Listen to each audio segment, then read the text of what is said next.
Hey everybody, I'm Jack Reedy with Future Pastimes, and I'm the designer of the Adventures of Conan. And in this video, I'm going to do a quick summary of what setup should look like, as well as the basics of play. This is the tabletop simulator version that we use for playtesting, so it doesn't necessarily have the final art. If you see some things that look a little bit different, don't be alarmed. I haven't yet received my physical copy, so I haven't been able to go through and do any updating here. If you go through this channel, there is a playlist for Conan, and it has a playthrough video of a 3-player game, solo mode, as well as strategy and tips and info about different components of the game. So we are set up here for a 3-player game, and 3-player is my favorite mode because it does give you Conan, an ally, and a foe, and it's the most balanced, I'd say. 2-player is fine, but you don't get the benefit of the ally.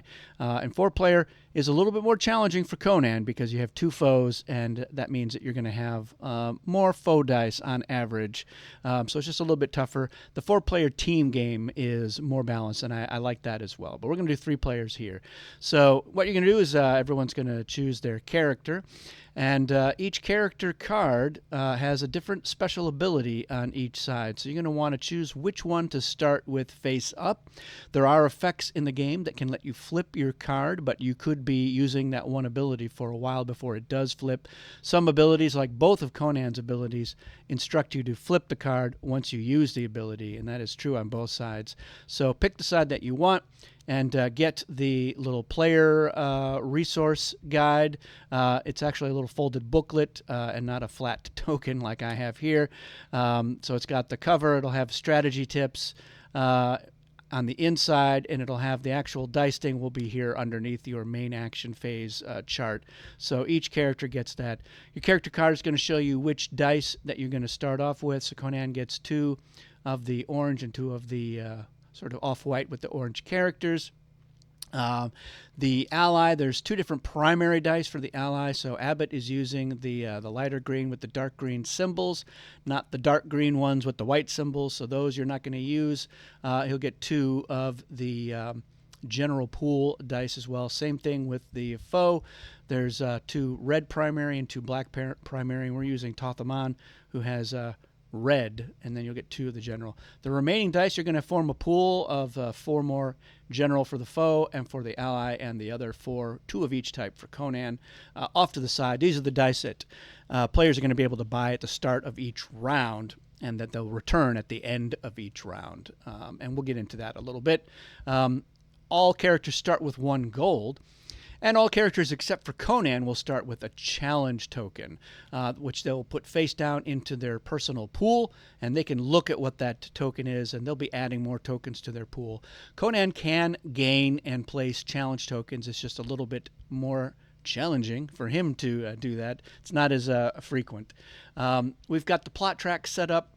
We've picked a plot. We've got the test of skill here, and that's going to instruct you to put a skip token, which is what this is, on a space next to that chapter, and it can be on either space. So let's actually do that. That just means that you're only going to be trying to move up once on this particular chapter, as it were. Chapter 4 and Chapter 5 only have 1 space. Overall, you're going to put a player marker for each player on the top, getting ready to enter onto the plot track. Same thing with the scoring track. And you'll have a token for each of the tracks of the achievement track. So Thief, Pirate, and Warrior. We're going to have the event deck. I like to put it next to the plots. That's shuffled up and ready to go. We've shuffled up the adventure deck, and we have the Adventure Kingdom markers ready to go. Same thing with the encounter deck. Your character cards tell you where your character will start. So Tothaman says Stygia. Conan's is Samaria. There is no token for the ally. That's because the ally is always wherever Conan is. And if you do get the upgraded miniatures, there are miniatures of the allies, and so you put them in the kingdom, and if one of them moves to a kingdom, they both move. They're always together. They don't ever separate. And then we've got our bank of hit tokens, which we use for fights and duels. Our 3 gold, our 1 gold, and I know this token looks different. It has a little square in it, and it's the same color as that. We have 2 random god tokens per player, so 6 for a 3-player game. And I like to put 3 gold out right next to it, because after we choose our god tokens, the unchosen god tokens will have a gold placed on them, which is a cumulative effect. So by the time you do choose a god, there could be 2, 3, 4, even more gold on there, which you will get when you choose that token. And we have our stacks of fate tokens. These are the tokens that let you change a die roll to the symbol matching the token. So if this is the symbol that you wanted to roll and you didn't, and you have the token, you can change a die using that token. So there's 4 of each of those, and if you ever need one and there aren't any, you're out of luck. You need to spend some to get some. And just to quickly go, this is the kingdom symbol, the trade symbol, move, thief, pirate, warrior, scry, and sorcery. And they'll have different, these symbols will be used in a lot of different ways throughout the game. You can see there's some on the board as well. So we are set up. I believe that is everything that we need for set up here. So the game is played over an indeterminate number of rounds, and each round has 4 phases. The third phase is triggered phases, so that has 2 different sort of sub-phases that can happen, and sometimes neither of them happen, so you might only have 3 phases in that game. And this is kind of taken right out of the rule book here. The little battle axe is just a reminder to let you know, does Conan go first or last? The only phase is the encounter phase, which is one of the triggered phases. That's the only time Conan is going to go first. Otherwise, Conan goes last. And that's going to be, you're going to be going in either clockwise or counterclockwise order. And that will be determined by the events. So we're going to take a look at the first phase here. It's the resource phase, which has 3 different things that happen. The first thing is going to be revealing an event card. So you're going to turn that over. And that's going to do a couple of things. First, it's going to seed the board with some tokens. So we're going to have a challenge token that's going to be placed in Tehran. And I guess for the setup, we do want to know where our adventures are and what our encounters are. So let's go ahead and do that. So we have an adventure in Zingara, so I'm going to put this token here to mark that. We have one in Nemedia, so let's put one over here in that kingdom, and then our last one is in Zamora, so we're going to put one there. And we are going to have our encounters face up as well. So again, this is something that may happen. Conan may have to face these. We've got Scray, Carrion Men, and Revenants, and the top right, as well as the color, sometimes will let you know where. So Revenants would only be faced in wealthy kingdoms, which are the purple kingdoms, and they do say wealthy on them, and they have a different shield style. Carrion Men would only be encountered in a savage kingdom. Those are the red ones. And then we've got orange for Scray. That is any kingdom. So if the encounters are unlocked, Conan will definitely have to face Scray, and if he happens to also be in a savage kingdom, he'd then also have to fight the Carrion Men. All right, so back to this. We're going to add a challenge token to Tehran. So challenge tokens are mostly bad. Most of the time you do not want to reveal that, because if you do reveal it, you have to deal with it. And if Conan or the ally, because the ally can move Conan. So if the ally moves Conan into a kingdom, then the ally has to deal with the token. And if Conan moves himself into a kingdom with the challenge token, then he has to deal with it. Foes can choose not to reveal a challenge token when they move into a kingdom. So they have a little bit of the upper hand there. But these tokens can be moved. It's really hard for Conan to move them, so most of the time he cannot do it. But the allies and foes can use a move action to move a challenge token from an adjacent kingdom into one. And if this is moved into a kingdom, it doesn't matter who you are, you have to reveal it and deal with it. But this one's face down because it was placed by the event card. We're also going to be putting pirate fate tokens, one in Stygia and one in Shem. So we're going to take that one goes into Shem, and this one goes into Stygia, but look, we've got a character who's already there. So anytime that token is added to a board, if a character is there, they get it. And if it's where Conan is, Conan gets it, not the ally. The other thing the event card's going to do, it's going to let us know what the bonus is, and that relates to our plot roll, which is the last thing we do in this phase. And then finally, the direction of play. So at the very bottom, you can see we have a green space with clockwise arrows. That means that play is going to be clockwise from Conan, which means that for all of these phases where Conan doesn't go first, it's going to be Abbott, the ally, who's going to go first. So, and then it would go to the foe and then to Conan. So Conan usually goes last for a lot of these things, and direction of play will change periodically in the game. Now, the game does come with a big battle axe for first player, and that's fine. It's just, again, first player is going to be Abbott for this phase and the adventures and for this, but it would be Conan. It's always going to be Conan for the encounters. If there are encounters, then Conan goes first, and so that battle axe token is mostly useful for this. I just use this mostly just as a reminder, the direction of play. But yeah, throw the battle axe. It's pretty cool looking, and maybe I'll come up with another effect for it. All right, so that was the first thing that we do is the event. Then it's gain resources. So there's a couple of things that we do. The first is God tokens. So the God tokens have a one-shot effect, and when you use it, it's going to come back to the pool here, where you can get a God token again at the next round. And they explain what they do on the back as well, and I've got them in here in TTS as a little mouse over pop-up. I know what they all do. But these can be very powerful, especially Zath. It can be doubles your points for an adventure. And you'll notice that these adventures, this one is worth 1 point per die, 2 points per die, 3 points per die. So you imagine if you used, say, 2 of your dice on this, that's 6 points. And then if you spend Zath, you've actually gotten 12 points. So that's a big deal. So the selection of these is done based on whoever has the lowest score. And that's a little bit of a catch-up mechanism there, just kind of a balancing. If somebody, boosts their score by 12 points, the Zath token will go back, which means that probably the other players will have first dibs on getting it to maybe use it in a similar way down the line. And when you've got a God token, you keep it until you play it. So you don't lose these at the end of the round. If you've got one, you can get another one. The limit is 3. If you've got 3, you can't get any more tokens. In a 3-player game, you've got 6 of these. So it's not going to be easy for you to get them, although it's certainly possible, especially if you were lower in the score. Now, we do start off. Everyone's tied. I think the rule book says start at 1. I just start off the board and at 0, which doesn't have a space. But we are tied, so whenever there is a tie, it's broken in player order. So Abbott is going to get first choice of God tokens, then Tothamon, and then Conan. But in the future, if Conan has the lowest score, Conan would get the first pick. It doesn't matter about player order. So we're we're just talking about Zath. So Abbott's going to take Zath. Tothamon, would take whatever, one of these. I'm not going to explain what they all do because you can check that in the rules. But just know that that's what happens. You're choosing your God tokens. And then again, as I said, the ones that aren't chosen are going to get a gold. And then the last thing that we do in the resource phase is you can spend your gold to get more dice. But as you can see, the dice have different costs. Conan has the best dice overall, and that's why his are 3 gold each. Now, we all start with 1 gold, so Conan can't afford any.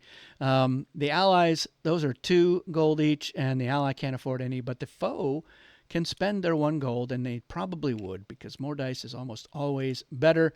And that would go back to the bank. And I will point out that on the plot track, almost all of the plots, when you get to the first space next to Chapter 3, you are unlocking a bonus die, and that is for the rest of the game. So even when you move off of this onto Chapter 4 or whatever, you've unlocked a free die. So the foe dice, the cost is a little bit weird. Their first die that they pay for is going to be... or the first die that they get is going to cost 1 gold. The second would be 2. After that, it would be 3 gold each. If they've unlocked a free die, that means their next die is going to cost them 2 gold. The other way you can unlock a free die is getting one of your tokens halfway up the achievement track. So if you get to this space with any of your tokens, you've unlocked a free die. That is not cumulative. So if you have 2 tokens here, you don't get 2 dice. But the other thing that happens when you get a token to the halfway point of the achievement track is that you will score 5 points at the end of the game. So you don't score this right away. If this token gets here, that's going to be 5 points. If it's there, it's still going to be 5 points. If this one gets here, that also will get you 5 points. So this is a cumulative thing. If this one gets all the way to King Conan, it would score 8 points instead of 5, not in addition. So if the game ended right here, the orange player would get 5 points plus 8 points for their tokens on the achievement track. So, and this is I think one of the best ways to win the game is to focus on this, getting a free die, and then potentially upwards of 15 to 24, well, I guess 5 to 24 more points, depending on how you do. So that's it for that phase. It's those 3 steps. You're going to do the event. You're going to get your resources. And the last thing is advance the plot. So now this is the actual last thing, is we're going to roll to move up on the plot track. So we're starting off, and what you need to roll are the symbols that are on the card here, and what you really need is just the ones in the circle. So a move and a warrior. This highlighted one is the bonus. So you don't need the bonus, but if you did roll all of them, including the bonus, you would get whatever the bonus is for that round, which would be a move fate token. And here it's roll a kingdom die, and it's going to be the local kingdom die. That's where you are. So if it was Tothamon rolling, he would roll the eldritch die, and these are your kingdom dice. There's one for each of the 6 types of kingdoms: military, port, savage, eldritch, wealthy, and treachery kingdoms. So that is Zamora is the only treachery kingdom on this board. We're not playing with the extended Queen of the Black Coast board, but that has another treachery kingdom on it. And this works, it's kind of like a Yahtzee style thing where you're going to get up to 3 rolls. So let's take a look. Who's going to be going first is going to be Abbott. And I want to show Abbott's dice. It's going to be these 2 on the bottom here. The one on the bottom right are his primary dice, and the bottom left are his general pool dice. And these are the different symbols that are on those dice. And you will notice that he's got this sort of tankard of ale, and that is on the character card as well. That is called your character symbol, and it's different for each character. So the tankard of ale is the character symbol for Abbott. For Conan, it's the battle axe, and for a foe, it's going to be the hand. The real thing about this game is that you've got your custom dice. You're going to be using them in different ways in each of the different phases. So in this phase, your character symbol is not one that you actually want to roll. It would be counting as a strike, and 3 strikes or more, and it's an automatic fail. So the way this works is the ally player is going first. They're trying to roll those symbols, and they don't want to roll a character. So let's see how we did here. So we have 1 character that is set aside as a fail. That's a strike. This is a success. We do need that symbol.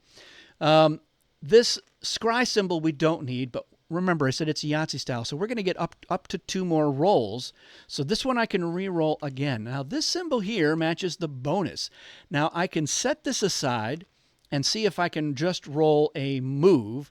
And if we look, we do have that symbol, and there's a 1 in 6 chance that I can get it.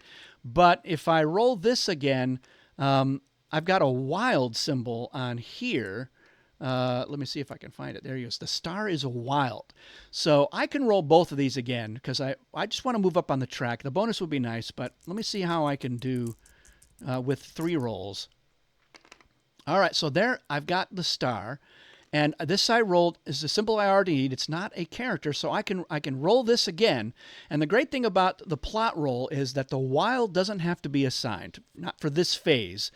In other phases, you have to commit the wild to whatever it's going to be, depending on the phase. But here, I can set this aside as a success, and if I roll either the move or the thief symbol, then I would be able to use the wild as the other one. So I'm going to roll that again, see what I get. All right, so here, this is interesting. I rolled a split, and it's got sorcery and it's got character. If sorcery was a symbol that I could use, I could set this aside as a sorcery, but because I can't, it has to count as a character, which means that would be a strike. But I've got 2 strikes. Those are my 3 rolls. I'm done, but I can use this as the move to move up here. So when you move up on here, the first thing that happens is you always get victory points equal to the chapter number. So that's why it's in this victory point 6-pointed star symbol. So that's point for me. I get that. I also get the reward. So you'll notice that the character symbols are on the card, and that is the reward. So I don't get this one by the battle axe. That's what Conan gets. So here, it's score 2 more victory points. So that's nice. I get to move this up again.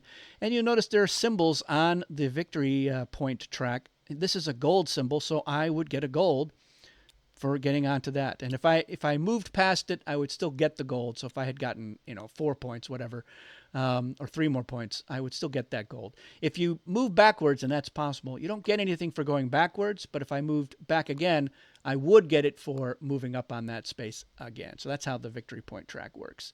Had I rolled all 3 symbols, I then would have gotten the bonus as well. So that's how it works. It is it's done in player order. So the foe would go next, and then Conan would go last. And that is important because let's say that, people were getting the bonus, and let's say that Conan was going last and he went to go to the supply, but all of these tokens were gone. He doesn't get anything. So that is why there's only 4 of each of these. So that is the end of the resource phase. So it's got a bunch of stuff that goes on. Then we go to the main phase. And the main phase is where we're going to be interacting with the board. And I'll point out a couple of things here is that every kingdom it's pretty clear what you're adjacent to. So yeah, I can move to Aquilonia from here.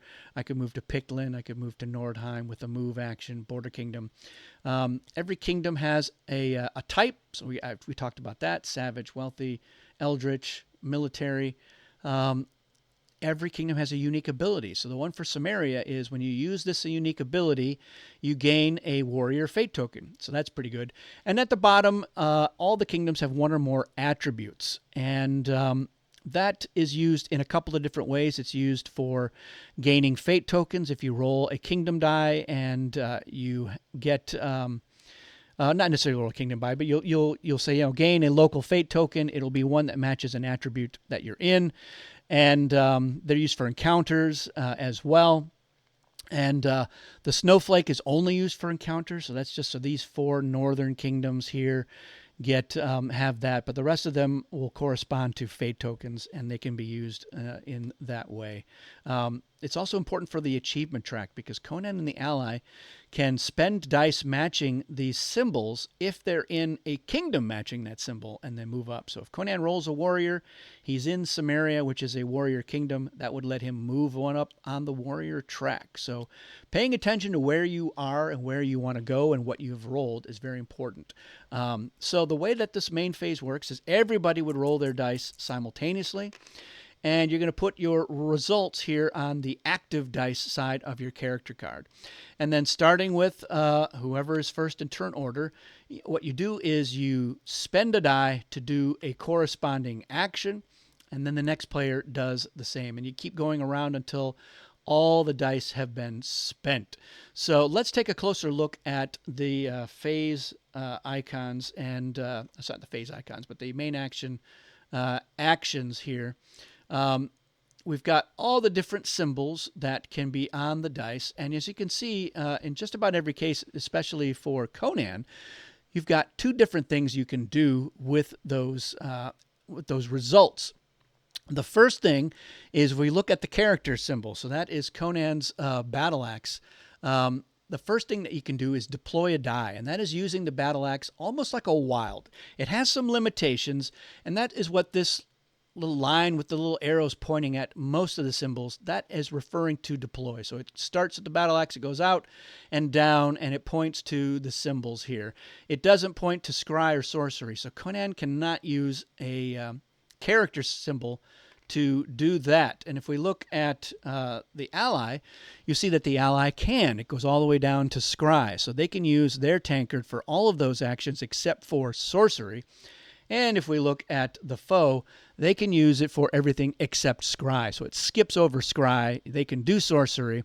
And you'll also, if you'll notice on the main phase actions here, that the foe only has 1 option under trade, which is the barrel there, and only 1 option next to thief, pirate, and warrior. So they have some limitations in this phase with their dice. The ally has a few more options, and Conan has 2 options under trade. So this is probably for new players one of the most overwhelming parts. Is just you have so many possibilities. But I like to look at it from the perspective of what is it that you want to do. And for Conan, it's usually in this phase, one of the primary things is he's trying to get to one of these kingdoms so he can do an adventure. The adventures have got great rewards if Conan can complete them, or whoever does complete them, it's also a way to get a lot of victory points. And again, it's by die. So if Conan ends up using 2 dice here to complete this one, that would earn Conan 6 points. And we'll talk a little bit more about how the adventures work. But if Conan does not get to one of those 3 kingdoms at the end of the main phase, then the foe will get to move up on the plot track for free. Moving up on the plot track will still get you victory points equal to the space, but you do not get any of the rewards. That's only when you roll during the resource phase that you can get those rewards. But remember, if you get to the end of the plot track, that is one of the 3 ways that you can trigger the end game. Plot track is one. The achievement track, and all of your tokens to the end of the achievement track will end the game. And for a 3-player game, if somebody gets their scoring marker here up to 38, 42 for 2 players, 34 for 4 players, those are the 3 different ways. And when you trigger the end game, you finish out the round, and then you do your final scoring. So, yeah, you've got a lot of options to move around because Conan could use a character. He could deploy it to the move action. So that's basically he's using it as a move. And he could roll a move to get there. He could roll a wild. He did roll a wild, so he could use that. So all of these dice here, Conan could use to move. The limitation, I talked about spending symbols. So like Conan is in a warrior kingdom and he wants to use a warrior to advance on the warrior track. You cannot deploy for that. And that's why this little arrow is actually pointing just at the one. Here it's pointing kind of in between. I know it's pretty subtle, but that is what that is meant. So you can deploy for either of those. And you can see also that this is in a different color, which I think is what the final art does indicate. So Conan could use a wild. So in Conan's first turn, he could spend the wild as a warrior in order to move up on the warrior track because he's in a warrior kingdom. And that's usually not a bad idea. Getting to these kingdoms where the adventures are is also in the ally's best interest as well. And the ally, remember, can move Conan. So, in fact, that the ally can deploy a character to move. This is a split, so he can use it as a sorcery or a character. He's got a wild. So between them, they have definitely enough to be able to move. It's 2 moves to get to Zingara and Nemedia. They could do 1 move to the coast here and then do a sail action over to here. So getting to Zamora is going to be more. But remember, those dice, it's worth more points. So the ally might want to do that.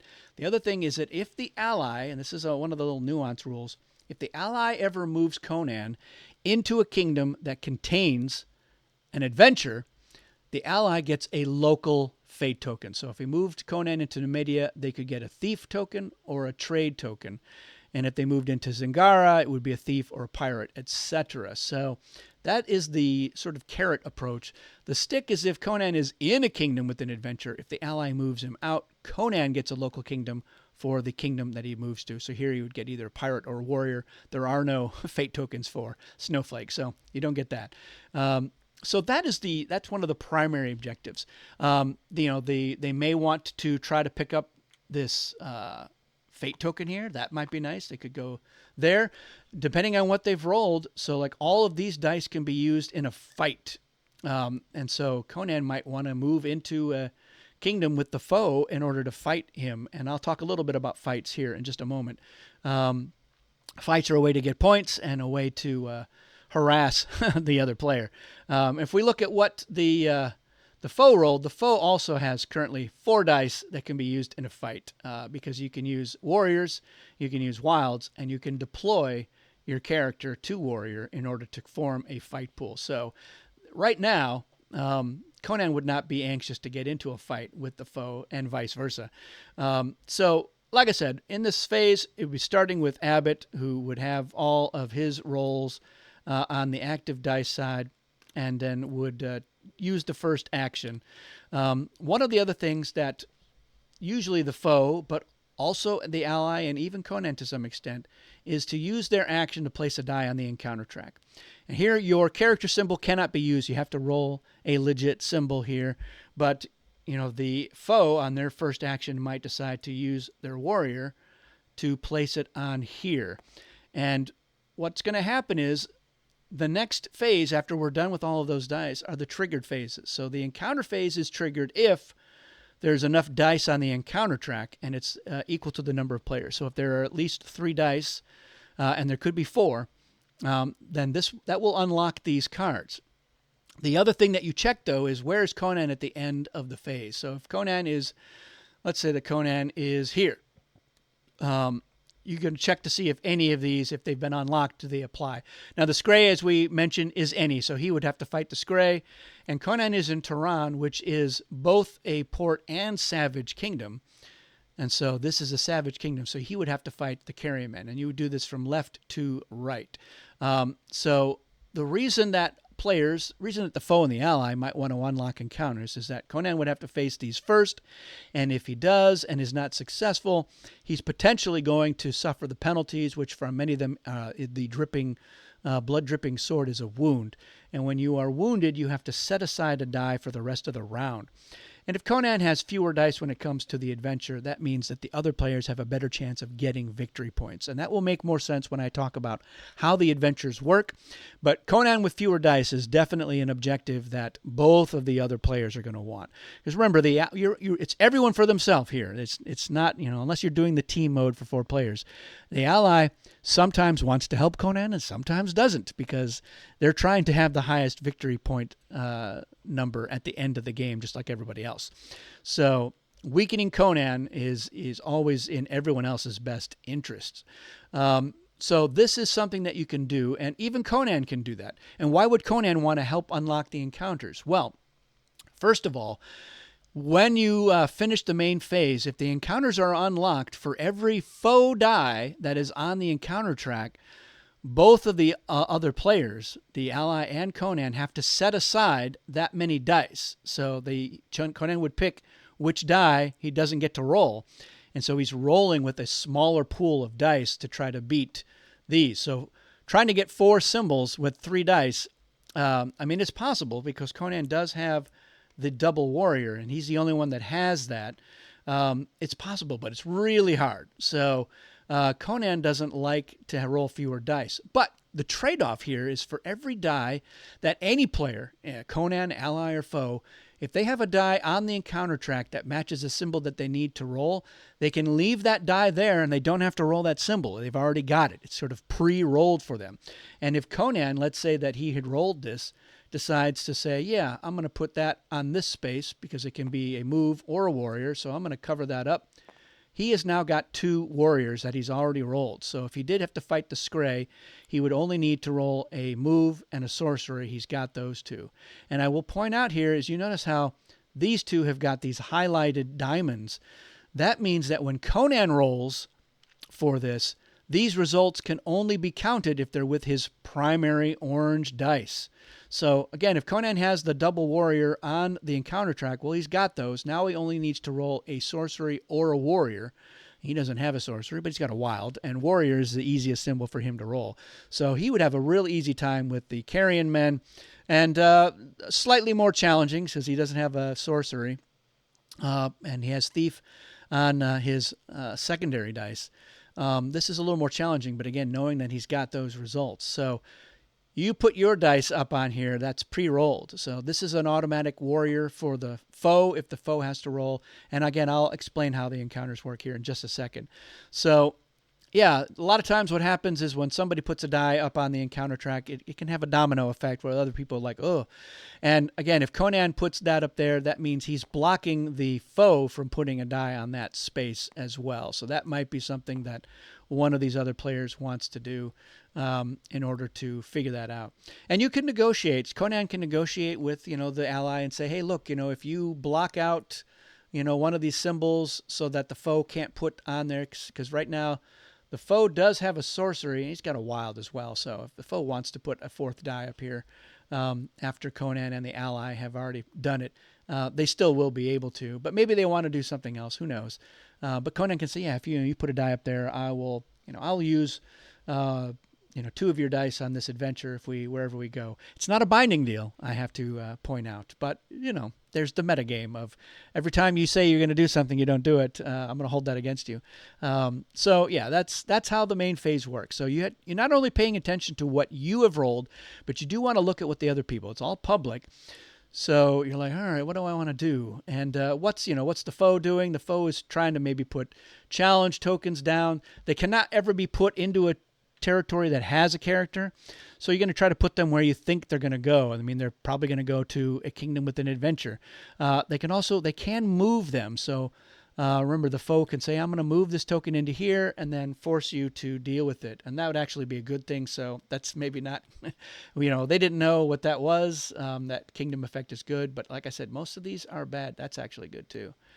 That's a bad one. So if the foe had moved that one here, then Conan would get into a fight. So let's take a look at fights and duels. So the difference between a fight and a duel: a fight is Conan or whoever against a challenge token. So if this were moved into Tothaman's kingdom, it would be revealed and Tothaman would have to fight. But a duel is when a character moves into a kingdom with another character. So if Conan moves in here, it's a duel between Conan and the foe. And if Abbott moved Conan in here, it would actually be a duel between Abbott and the foe. Conan and the ally can never duel each other in the base game anyway. So in both cases, if you are involved in it, you are going to start off by forming a warrior pool with your available dice, as many of them. So it's any die that can be a warrior. So the actual warrior symbol, the wild, which is the star, or deploying here. So Conan can use both of these dice if he were in a fight. Let's start with the fight here. So the token, this token was moved into Conan's kingdom. Let's say it was in Argos, and then the foe is like, aha, this fight, that's how many warriors Conan needs to roll in order to beat this this fight, to win this fight. And if he does win, he's going to get 4 victory points. And if he loses, he's going to be wounded. All right. So he only has 2 dice, but here's how it works. You're going to roll your dice, and you're trying to get, at this point, you formed the pool. Now you got to roll warriors. So in this case, Conan has rolled a wild. That counts as a warrior. And with the split, he's going to use the warrior. The character doesn't help you now because you're no longer deploying. You already deployed. So you have to roll a legit warrior at this point. And that's 2 hits. So that's great. We would use these to go, all right, Conan has 2. But every warrior that you have rolled in a fight and a duel, you get to roll again. So if, let's say that he had rolled 3 dice and this was his 3rd result, that's not a success. So that would become spent, and it's spent for the rest of this phase. So, but now Conan gets to roll these 2 dice again. And every time he rolls a warrior, he can re-roll that die. And remember, he has the double warrior as well on here. So here, I've rolled 2 more hits. This is a fight, and I've rolled all the hits that I need. So now I'm done. Conan would get 4 victory points, which is nice because that's also going to get him a gold. And every success at the end of the fight goes back to your active dice pool. So Conan didn't actually lose anything in this fight. He got 4 victory points. And I guess if he had rolled 3, he would have had to spend 1 die. So that would have been the outcome here. This would go face up off to the side. And if you ever need to draw a challenge token, and there are none, these would all get flipped face down. The bag, unfortunately, sold separately. This is just a TTS handy dandy thing. So let's say that it were a duel. What is different? Well, in the duel, both players are forming a dice, and there's going to be somebody who is initiating the duel. So let's get that out of the way. Let's say that this was the case. Tothaman is feeling really optimistic. They move into the kingdom with Conan to initiate a duel. When you initiate a duel, the first thing that happens is you get a local fate token. So look here, we're in Shem, which has a thief attribute. It also has a warrior attribute. And so Tothaman is no dummy. He's like, I'm going to grab this as insurance. So I've got a warrior. If I need to roll one and I don't, I can make sure that I do. So I'm going to get rid of those here real quick. So we're forming our warrior pools, and the person who initiates forms their pool first. So he can form a pool with any of his available dice. And let's say these are all his dice that can be made into warriors. So right now it's everything. He's got a character, a wild, and a warrior. So he's like, yeah, I'm going to use all 3 of these dice to form my warrior pool, because Conan, he can roll warriors pretty easy. So I want as many successes as I can get. So that's his pool.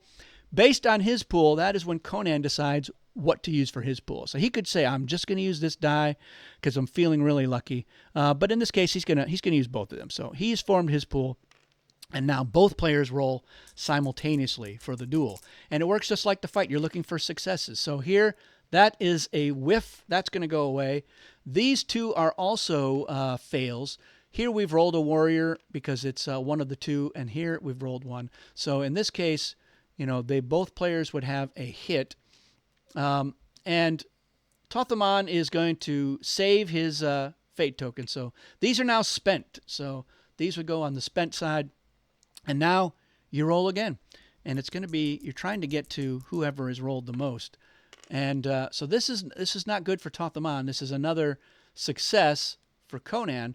So he says, yeah, I'm going to spend this. I'm going to turn this die into a warrior. That goes back to the supply, and it lets Tothamon count that as a hit.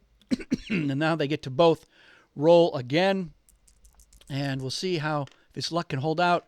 It can't. Well, here's what happened. It's a tie. But in a duel, Conan wins ties. So what he did do is he did get Conan to spend all of his dice, but it cost him 3 dice as well. So the winner gets a victory points equal to the difference. In this case, Conan is not going to get any victory points because it was tied. But the winner also moves the loser into an adjacent kingdom. He's going to throw Tothamon into the Eastern Desert, because you'll notice one Eastern Desert has no special effect, and it's got this weird move symbol, which I think in the game is actually red. But it means when you want to move out of Eastern Desert, and Hyperborea has the same symbol, it costs you 2 moves at the same time to get out. So you would have to have rolled, like let's say that these were active dice. He's got the wild here, and he can deploy that character to a move. So he could say, I'm spending both of these as 1 move action in order to move out of Eastern Desert to maybe Quran or Karaja. And if for some reason Tothamon had any face-up challenge tokens, so like this one, if you reveal this, you can keep it until you want to use it. For winning the duel, Conan would take all of those tokens. So if Conan had rolled, let's say he'd rolled, the double warrior here. Where is that? That would have been 2 more hits. Conan could keep rolling. He could keep rolling to see how big of a difference he can get between those, knowing that if he doesn't roll a warrior, then it's going to be spent. Or he can stop at any time where he has a success, and then he can keep that as an active die. So that's the other difference with the duel. And a fight, once you either have failed or you have succeeded, the fight is over. But the duel, he can just keep pounding on the other guy until he either has, crapped out or wants to stop.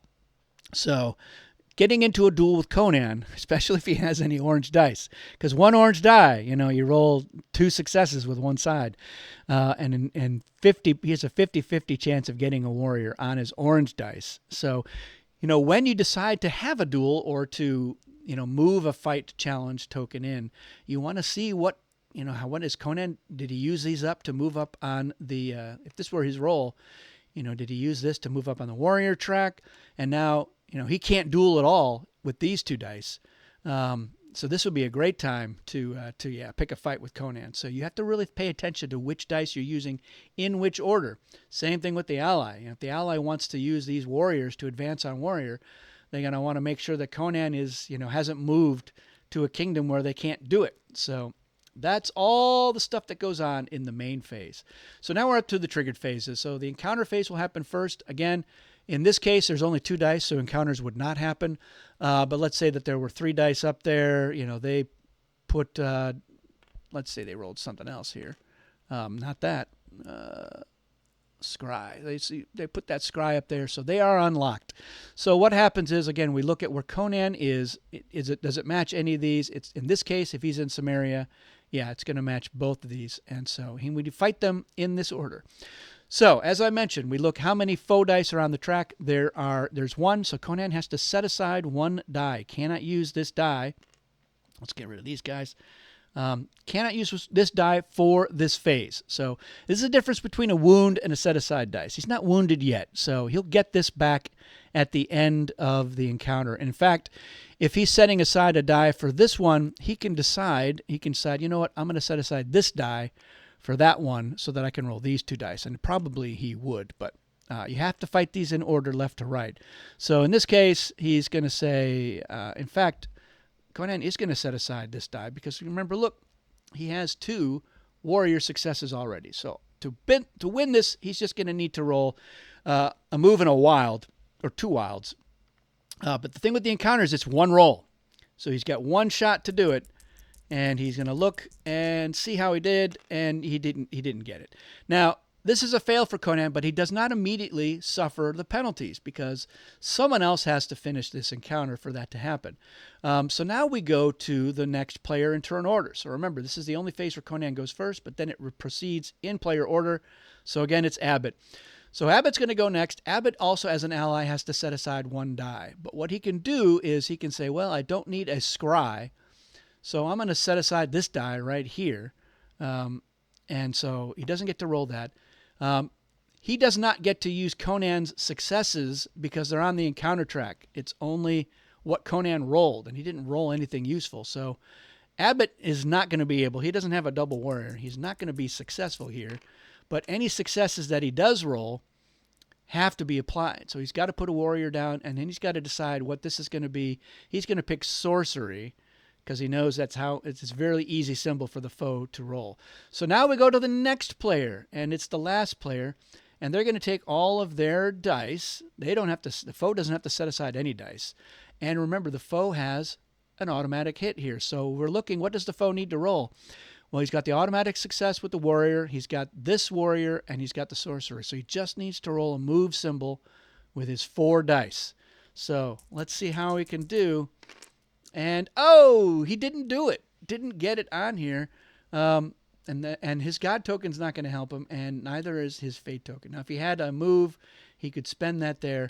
So because nobody succeeded, nobody gets penalized. So this one just gets discarded and goes away. And it will be replenished, but we don't look at it yet until we're done with this phase. So now Conan has to fight the Carrion Men. He's got a double success already on the encounter track. He just needs to roll a warrior or a sorcery. He still has to set aside 1 die. In this case, it's going to be that one because he's got a real good chance of rolling a warrior on his orange die. So, but he did not. He failed again. And he didn't even roll a character because the Emir token would let him change a character into a warrior. So he, once again, fail. Ally now rolls. He's got to roll all 3 of these and didn't get any of them. And in fact, he does have to apply this sorcery. Oops, that was a sorcery. Let's see if I can get that to, there we go. So now it's the foe. He's got the automatic success with the warrior. So now he just needs 1 warrior. So let's try that again, and let's see if he has any more luck. We're going to roll those. And yeah, he's got some wilds. So the foe has completed this encounter, which means the foe gets the reward, 2 victory points, and rolls the local kingdom die, which currently he is in Eastern Desert, so he would roll the red savage die and maybe get a fate token. He'd get 2 victory points, and then the penalty is suffered by all players who failed. So this guy would lose would be wounded, so he would lose a die for the rest of the round. And so would Conan, and if they had any fate tokens, that's what that symbol is, they would have to lose that. They currently don't have any. So that is how the encounters work. And again, for everyone that can be applied to Conan's location, you would have to face them. So here's what we have. And for the next round, this would only be in a kingdom with the scry attribute, and this is any kingdom, so giant spiders are everywhere. And that brings us to our other triggered phase. It's the adventure phase, and that is triggered by just checking the board. Did Conan make it to a kingdom? Now, in this case, he didn't, so the foe would move up automatically on the plot track. We get a point, but no rewards. But let's say that Conan did make it. Let's say he made it to Zamora. So in that case, this Rogues in the House is the adventure that they're doing. And everyone gets their dice back from the encounter track. But those wounds, those are out. So the way this works is Conan is going to go last. So the first player to roll would be the ally here. They would roll all of their available dice. And what's going to happen is Conan, the Conan player, is going to look at any of their successes and then decide which ones to use. So here we've got all three of these dice are successes. We've got a warrior, we've got a move, and we've got a wild, which can be anything. So Conan chooses which of these to use, knowing that he'd be giving that player 3 points per die. So in this case, he's definitely going to use the wild. He's going to use that as a kingdom. And he's loath to do it, but he's going to also use the move. So he's going to use that as well. He's not going to use this warrior because warrior is one that he knows he can roll. But we're going to set this aside because this might come into effect. Then we go to the next player, who is the foe. So the foe rolls all of their dice, and this is going to be repeated. Conan is going to look at any successes and choose which ones to use. So again, he's got a warrior, which he could use. There's no move, so Conan is going to need to roll a move and a warrior in order to complete this adventure. So definitely not easy, but still doable. So let's see what happens if he's successful, and if not, we'll talk about that. So here we go. Oh, look at that. Conan got the move that he needed and the double warrior. He only needs one of them, so it's one die. Remember, this is per die, not per symbol. So this was a success. So the ally would score first. They would get their 6 points, which would put them up to 9. So they would get a local fate token, which for here would be thief, sorcery, or scry. And then they would get to roll the local kingdom die, which is the yellow die, which will probably get them a fate token as well.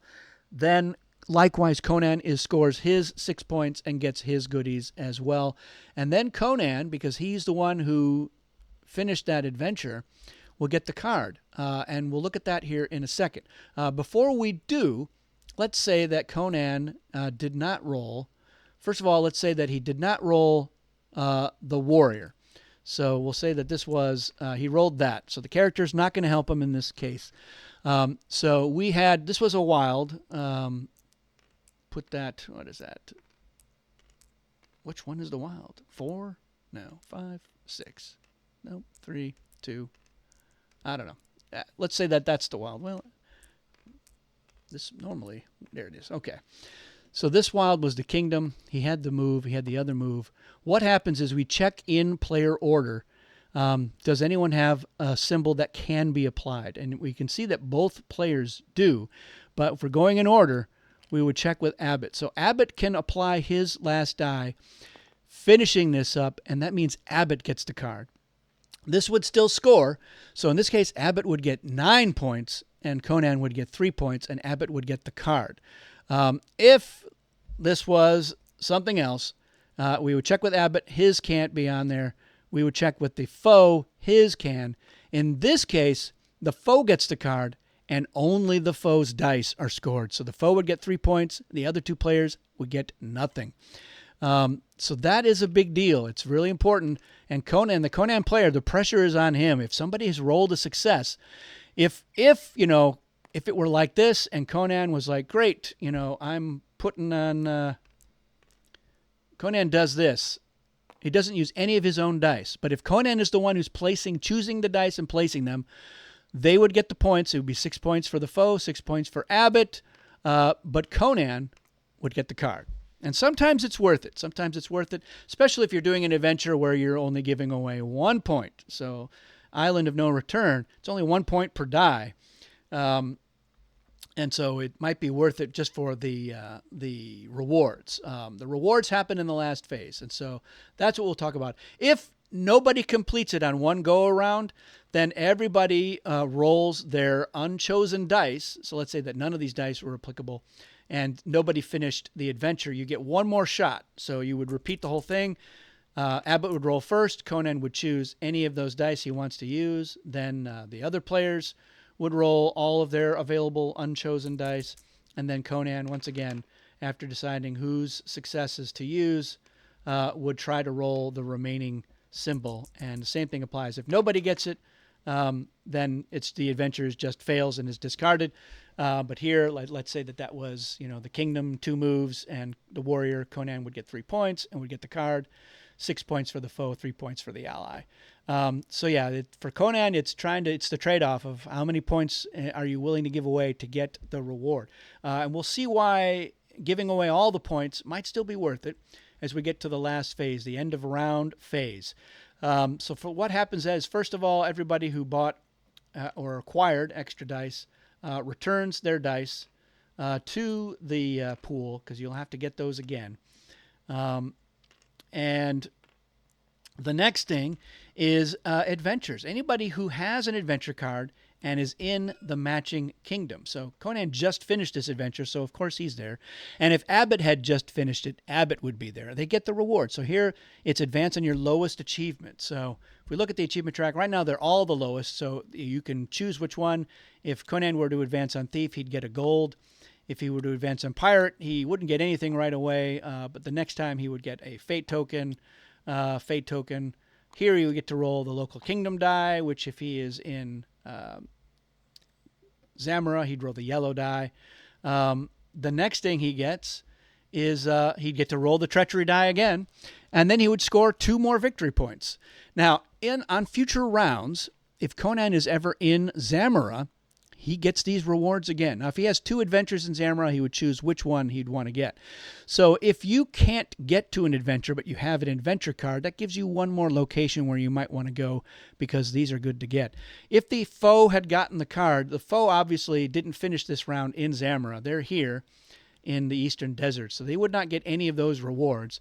But now they have reason to go to Zamora in the future while Conan is chasing down another adventure, because then they can just camp out in this kingdom and get these rewards at the end of every round.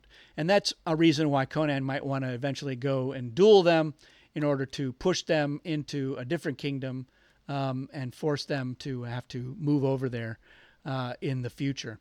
And then the last thing that happens is we check to see if anyone has fate tokens that match the achievement track and their kingdom. So right now, let's say that nobody. We'll say the ally has this. So Conan has none. Conan is in a kingdom that does not have the pirate attribute, so nothing there. But we look over here, and if Tothaman is in Tehran, they do, and they can spend that token to move up on the achievement track. And this is one of the only ways that the foe can move up, because the foe can't spend dice in the main phase to move up on this track. But if they can get fate tokens that match the achievement and their location, and as you can see, Tothaman starts in Stygia, which does have the pirate one. So if they can get pirate fate tokens, they can spend it. If he had 2 of them, he could spend them both and move up twice. If he had 3, you'd have to spend all 3 of them to just move up twice, or spend 1 of them to move up once. So you don't get to, like, if I've got 4, I'm moving up 4. The most you can move is 2, but you have to spend all of your tokens matching that symbol to move up 2. So that is how those fate tokens work. So that is another thing that you're looking for in this phase, especially as the foe, is where can I get those fate tokens, and how can I get to a kingdom that has that same symbol. And you'll be getting fate tokens here. The other thing you can do in the main phase here is spend a gold. If you've got a gold, you can say, I'm going to spend a gold to roll my kingdom die. And that is a great way to get fate tokens, because there's only a 1 in 8 chance that you'll get nothing, except for the red die. So here I would get a kingdom token. That helps me if I'm moving to like an adventure that has the kingdom symbol, which not that one. Not that one either. So, but you can see the value if I've accumulated a bunch of fate tokens that match symbols for an adventure that I want to do. Like here, if I can get some sorcery ones, then that is a die for somebody else that I know I don't need. If I've got a die, I can always change it to that symbol if I don't roll it. And if Conan has got, I've got a bunch of these fate tokens, I don't need anybody's help. I definitely want to go to a kingdom that has a 3-point per die. And if I've got 4 dice and I've got these fate tokens, it doesn't matter what I roll. So here's an example. If I know I don't need to roll a kingdom, because I can use this token to change any of my dice to a kingdom. So that's the real value of these for anybody, especially Conan on Adventures. Yeah, but those are the basics. That's how it works. There's a few other nuances of the game which you'll find in the rule books, and like I said, I have a bunch of videos. I have one that's just about the nuances, and some strategy guides on a number of the characters, what to really think about with encounters and adventures and whatnot. And let me know any questions you have in the comments, and I'll be sure to answer those as quick as I can. That's it for this one, everyone. Thanks for watching, and we'll see you again soon.